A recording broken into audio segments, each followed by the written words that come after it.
గృహజ్యోతి పథకం కింద ప్రభుత్వం అందించే ఉచిత కరెంటు పథకం అమల్లోకి వచ్చింది. పథకంలో భాగంగా 200 యూనిట్ల వరకు లబ్ధిదారులకు జీరో విద్యుత్ బిల్లులు జారీ అవుతున్నాయి.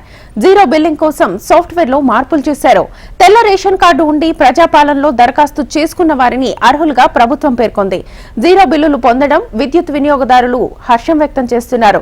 తమకు ఈ పథకం ఎంతగానో ఉపయోగపడుతుందని ఆనందం వ్యక్తం చేస్తున్నారు.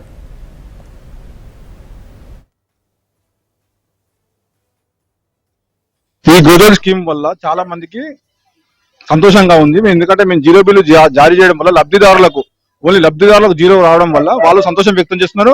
మేము బిల్లు ఇస్తున్నప్పుడు వాళ్ళు సంతోషం తీసుకుంటున్నారు. ఎలాంటి ఇబ్బంది లేకుండా ఇంతకు ముందు బిల్లు ఇచ్చినప్పుడు వాళ్ళు ఇబ్బంది పడేది ఎంత వచ్చింది అనే టెన్షన్ తో తీసుకునే వాళ్ళ బిల్లు ఇప్పుడు మాత్రం చాలా సంతోషంగా తీసుకుంటున్నారు. వాళ్ళ సంతోషంలో మేము కూడా భాగస్వామ్యం కావడం వల్ల మాకు కూడా సంతోషంగా ఉంది. మాకు 500-600 కరెంట్ బిల్లు వచ్చేది సార్. మాకు ఇప్పుడు మంచిగా ఉంది. మా రేవంత్ రెడ్డి అన్న మాకు బాగా చేసిండు. బీదర్లకు కూలినాలు చేసుకునే వాళ్ళకు బాగుంది. మాకు మంచిగా చేసిండు. మా అన్నలు కూడా మాకు అట్లా చేయరు. మా అన్నలక చేసిండు. ఏం లేదు కానీ మళ్ళీ 2,500 వేస్తాడు వేయాలి మా బీదర్లకు. మాది రేకుల ఇండ్లు. కరెంట్ బిల్లుకు మంచిగా చేసిండు. మాకు అది సంతోషం. ఇప్పుడు జీరో బిల్లు వచ్చింది. మాకు జీరో బిల్ వచ్చింది. సాటిస్ఫై 200 నుంచి 300 మధ్యలో వచ్చేది. ఇప్పుడు జీరో బిల్ తీసుకున్నాం. మేము చాలా సంతోషంగా ఉంది.